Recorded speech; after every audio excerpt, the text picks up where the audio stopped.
হ্যাঁ হ্যাঁ আপা আপনার কাছে আপা একটু ফোন দিছি এটা ব্যাপারে আপা। আমরা তো এখানে নিউ ইয়র্ক মহানগরে আপা যারা আছি এমদাদ ভাই নেতৃত্বে আমরা মিটিং মিটিং করতেছি আপা, কিন্তু এলাকার পরিস্থিতি আপা খুব খারাপ। কারমাঙ্গিচরে বা ক্যানিগঞ্জে আপা সকল নেতাকর্মী তো আপা হচ্ছে ওরা মানে একদম সবাই এলাকার বাইরে আপা। এখন ওদের কিন্তু আপা আমি সবার সব মার্ডার কেস আর কিছু সব মার্ডার কেস জি আপা এখন সবার বিরুদ্ধে মার্ডার কেস। হ্যাঁ এখন আপা আপনি যদি বলেন আপা আমি তো আপা এখান থেকে আমার এলাকার যে ছেলে পেলে আছে যেগুলো ছাত্রলীগ যুবলীগ আমি যতটুকু পারি আপা সহায়তা করতেছি। মানে আপনি যদি অনুমতি দেন, আমি যদি বলেন না তুমি এখানে থেকে ওদেরকে হেল্প করো করলাম, আর যদি বলেন না তুমি দেশে যাও যে একটু গুছানোর চেষ্টা করো আপা, তাহলে করবো আপা, এটা আপনার সিদ্ধান্ত আপা। না এখানে বসে এখন সাহায্য করো, সেটা সবচেয়ে বেশি কাজে লাগবে। জি জি আপা আর পরে গেলে হবে। জি আপা। গেটটা দেখে নাও। আর আপা ওই যে আইনজীবীরা আপা দাঁড়াতে পারতেছে না আপা, এই বিষয়ে যদি আপনি কোনো পরামর্শ দিতেন আপা তাহলে তো আপা একটু ইয়ে হইতো। না আইনজীবীরা যেতে পারে না, দাঁড়াতে পারে না, সেখানে করে। তো সেখানে যখন আইনজীবীরা যাবে সেখানে ওদের বলো যে আমাদের লোকজন অর্গানাইজ করে সোজা কোর্টে ওখানে যাই। আর তাছাড়া তো আর কোনো ওয়ে নেই আপা। তবে আমি কালকে সিদ্দিক ভাইয়ের সাথে কথা কাজ করতে হবে। জি আপা। তোমার একটা কাজ করো, তোমার যেখানে আসো ওখানকার এখন তো ইলেকশন চলছে। জি আপা। ওই সব তাদের ক্যাম্পেনিং এর সময় ওদের লোকাল যে ইলেকশন হচ্ছে সেখানে ক্যাম্পেনিং এর সময় তার সঙ্গে যোগাযোগ রাখা, ক্যাম্পেনিং এর সহযোগিতা করার সাথে সাথে মানে এই বিষয়গুলি জানায় রাখা, তারপর যখন মানে ওদের কাছে একটা সাপোর্ট নিয়ে আসা। জি আপা। আপনি আপা আমার ব্যক্তিগত অভিমত আমার যেটা মনে হয় আপা, আমার সাথে সবাই একমত হবে কিনা জানি না, আমার মনে হচ্ছে আপা এবার রিপাবলিকানরা যাবে আপা, ট্রাম্প আবারও আসতেছে আপা। কারণ আমেরিকানরা তো আপা ব্যাপার আছে একটু নারী নেতৃত্বের ব্যাপারে, এখন তো এগুলো বলা যায় না, তো নিজেও বুঝেন ওরা হয়তো, আমার মনে হয় ট্রাম্প আবারও আসতেছে আপা। রিপাবলিকানরা আসলে আমাদের জন্য খুবই ভালো হবে আপা। আচ্ছা না সে যে আসুক, আমার মনে হয় যে ওখানে প্রার্থী পপুলার জিতবে, তার সাথে আমাদের একটা এখন থেকে তাদের ক্যাম্পেনিং এ থাকলে পরে তার সাথে যোগাযোগ হলে পরে ভবিষ্যতে কাজে লাগবে। জি আপা। আর একটা আপা যেহেতু আমি সবাইকে বলেও দিচ্ছি যে যার যার এলাকায় যে যেখানে থাকে সেখানে, কারণ ওরাই ভোটারদের আবার গুরুত্ব দেয়। তো আমাদের বাঙালি ভোটাররা তো যায় ভোট দিতে, বিদেশে তো কম যায়। জি আপা। আপা এমনিতে আপা আপনি আপা কিছু মনে করবেন না, আমি পরে মাঝখানে শুনছিলাম আপনি গাজিয়াবাদ থেকে আপা দিল্লিতে ট্রান্সফার করছে আপা, আপনি নিজের দিকে আপা খেয়াল রাখবেন আপা। আপা আপনি আসছেন আপা ট্রান্সফার করছে মানে একটা কোথায় ট্রান্সফার করছে আমার ওই যে বাংলাদেশে আপা একটা নিউজ আসছে আপনার গাজিয়াবাদ থেকে দিল্লিতে নাকি ট্রান্সফার করছে আপনাকে হেলিকপ্টার দিয়ে, এরকম একটা নিউজ আসছে আপা। হেলিকপ্টার দিয়ে? জি একটা নিউজ আসছে যায় দিনে আপু, পরশু দিন আপা যায় দিনে আপনার হচ্ছে ওদের অনলাইন ভার্সনে এটা ভিডিও দেখাইছে আপনাকে নাকি ওই যে গাজিয়াবাদ থেকে দিল্লিতে নাকি ট্রান্সফার করছে আপা। ভিডিও দেখাইছে যে কোন দেশের হেলিকপ্টার সেটা এটা না আপা, এটা ভিজুয়াল একটা হেলিকপ্টার দেখাইছে আন্তাজে, কিন্তু নিউজ দিছে আপা। আপনি চাইলে আমি আপনাকে ভিডিওটা পাঠিয়ে দেবো আপা হোয়াটসঅ্যাপে। হ্যাঁ পাঠাইও তো, দেখবো না কি আজগুবি কথা বলে এরা। জি আপা এটা তো নিউজ তো আপা দেখেন না আপা।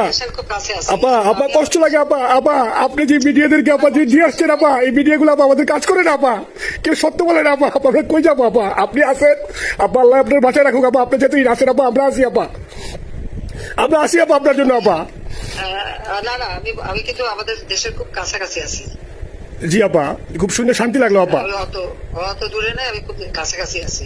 জি আপা। আমি চট করে ঢুকে পড়তে পারি না আপা আপনাকে দেশে আপা এটা ইয়ে করেন, আপনি যখন নিয়ে দিবেন যে না তানভীর তুমি আমেরিকা থেকে দেশে চলে যাও, দেশে যে ওই কারমাঙ্গিচর ক্যানিগঞ্জের ওইখানে ওই দলীয় নেতৃত্বের গুছাও, ওইখানে কাজ করো আপা, আপনি বলার সাথে সাথে দৌড় দেবো আপা। এখন গেলেই দেবেন একখানা মামলা, শেষে কিছু করতে পারবে না, বরং এখানে বসে যে মামলা দিচ্ছে জি আপা আমার বিরুদ্ধে 113টা মামলা। জি আপা। সব জিনিসগুলি নিয়ে আমার মনে হয় জাতিসংঘ থেকে শুরু করে সবার কাছে এটা বলা দরকার যে এটা কোন ধরনের কথা, একটা ফলস মামলা, মানে আমার পরিবারে কেউ বাকি নেই। জি আপা। যারা বাইরে বিদেশে চাকরি করে জি আপা সবার নয় মামলা। জি আপা সবার নয় মামলা দিয়েছে আপা হয়রানি করার জন্য। জি যারা হিউম্যান রাইটসের কথা বলতো, যারা অপোজিশন স্পেস দেওয়ার কথা বলতো, তারা এই কথাগুলি তার সামনে তুলতে হবে, বলতে হবে এবং লোকাল লোকদের বলতে হবে। দ্বিতীয় কথা হচ্ছে আমরা থাকতে দেশের যে অবস্থা ছিল, এখন তো দেশের অবস্থা যে খারাপ ভয়ঙ্কর আপা, আবার সেই দরিদ্র সীমা নিচে চলে যাচ্ছে, মানুষের খাবার নাই, সব বন্ধ করে দিচ্ছে। জি আপা। আর সব টাকা লুটে খাচ্ছে, ব্যাংকে টাকা সব লুটে খাচ্ছে। জি আপা। আপা আপনি আপা যে দেখেন, আপনি দেখেন আপা মিডিয়া কতটুকু অন্ধকার আপা। দেখেন আপনার বিরুদ্ধে যে অভিযোগটা আনছে ওই যে রাশিয়ার রূপপুর পারমাণবিক কেন্দ্রে, যেখানে রাশিয়া সরাসরি বলছে এমন কোনো ঘটনা ঘটে নাই, ওইটা ওরা প্রচার করে না আপা, ওটা ওরা প্রচার করে না। না করলো তাতে কিছু আসে যায় না। এসব মানুষ যদি গাধা হয় আমার কিছু বলার নাই। 13 বিলিয়ন ডলারের থেকে যদি আমি 500 নিয়ে নিই তাহলে এটা হাস্যকর ব্যাপার আপা। এটা কি একটা হাস্যকর ব্যাপার, 13 বিলিয়নের থেকে 5 বিলিয়ন আপনি নিয়ে নিচ্ছেন, এটা হাস্যকর কথা আপা। হ্যাঁ এত বোকা যদি হয় আমার তো বলার কিছু নাই। জি আপা। আর টিউলিপটা জড়াইছে, টিউলিপ তো ছোট বাচ্চা একটা মেয়ে, ও তো তখন এমপিও না, কিছুই না। আমাদের দাওয়াত দিছে গেছি, ও এত শক্তিশালী যে 17 বছর একটা মেয়ে এত শক্তিশালী যে পুতিনের সাথে আমার নেগোসিয়েশন করাই দিচ্ছে। জি আপা আবার বলতেছে মালয়েশিয়ার ব্যাংকে রাখছে, মালয়েশিয়ার কোন ব্যাংকে রাখছে ওই অ্যাকাউন্ট বল। আচ্ছা সেটা না সেটা উঠা। জি আপা। জি জি আপা। খোঁজ মালয়েশিয়া ব্যাংকে খোঁজ করলে তো কোকো টার্গেটটা পাওয়া যাবে, কারণ আমরা কোকো টাকা গোটা সিঙ্গাপুর থেকে জি আপা আনছেন তো আপনি ব্যাক করে। হ্যাঁ, তো সেটা বলা উচিত, তোমাদের লেখা উচিত যে কারা মানি লন্ডারিং করে।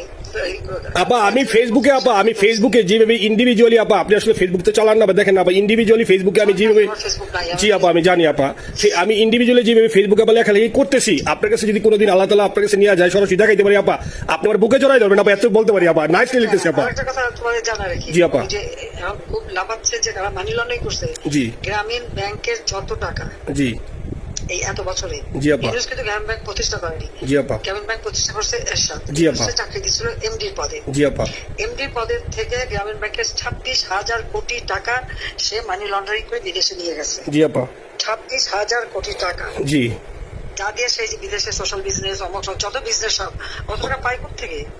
আপা এটা তো আপা দেশের মানুষ বুঝতেছে আপা, আপনি বিশ্বাস করেন আপা, দেশের মানুষ আরে বুঝতেছে আপা। না, মানুষের বুঝাই দিতে হবে যে অলিম্পিক মশাল ধরতে কত টাকা সে ডোনেশন দিচ্ছে, ওদের ডোনেশন লিস্ট খুঁজলে পাওয়া যাবে। জি আপা, তবে এবার যে অলিম্পিকে গেল সেখানে কত টাকা ডোনেশন দিয়ে আসছে, ওদের ডোনেশন লিস্ট খুঁজলে কিন্তু নাম পাওয়া যাবে। জি আপা, ক্লিন্টন ফাউন্ডেশনে যে ডোনেশন দিচ্ছে নোবেলের আগে, সেটা কত টাকা ওখানে পাওয়া যাবে, কারা কারা দিচ্ছে। এতে মহাজন বৈশা এখন আমাদেরকে সব তত্ত্ব কথা শোনাচ্ছে, জনগণের গরিবের রক্ত চুষা টাকা নিয়ে বড় লোক সুদ করে একটা।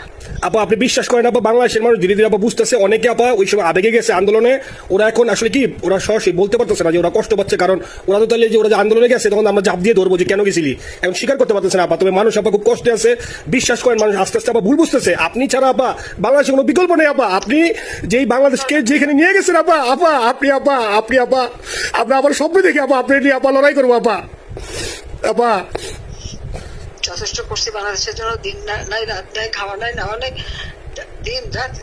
জি আপা আপনি যে পরিশ্রম আপা করছেন আপা, উঠাইছিলাম বাংলাদেশের সম্মান সব ধুলাই মিশাই আপা, কষ্ট লাগে আপা। যারা মনে করেন অতি উৎসাহী আপা, ওরা নিলে বুঝে নাই বা ওরা জামাত শিবির আপা, ওরা বঙ্গবন্ধুর স্ট্যাচু নিয়ে আপা ওইখানে এই বঙ্গবন্ধুর স্ট্যাচু অপমানা করছে আপা, কিন্তু আরবি আপা আপনার পালিত আপা, ওরা আপনি আপা এই কাজটা করলে আপা, এর চেয়ে কষ্ট কোথায় আছে আপা? এই কষ্ট কিভাবে বুঝাবো আপা? আপা এইসব করে বুঝবে।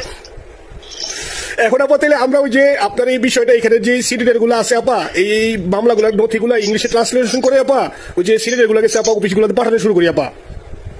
সবটা পাঠাতে থাকো, জি জি। আর সিদ্দিক ভাইকে আপনি বলে দিয়ে আপা, যাতে সিদ্দিক ভাই তো আসলে উনি তো বয়স হিসাবে মুভ করতে পারে না, তবে উনি যথেষ্ট অ্যাক্টিভ আছে আপা। সিদ্দিক ভাই আর হচ্ছে আমাদের এমদাদ ভাই আপা, এই দুইজন আপা মানে দুইজনকে মানে এই দুইজনই আপা প্রচন্ড পরিশ্রম করতেছে আপা।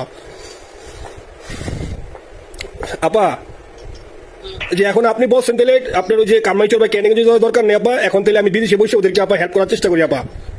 তুমি যাদের হেল্প করো, কারণ সবাই তো ঘর বাড়ি পুরাই দিছে, জি আপা, জি যতদূর পারো এদেরকে একটু। জি আপা আপনি যখন নিজে দিবেন আপা, তখনই আপা এলাকায় যে আপা ওদেরকে গুছানো শুরু করবো আপা। হ্যাঁ ঠিক আছে আপা, নিজের দিকে খেয়াল রাখবেন আপা।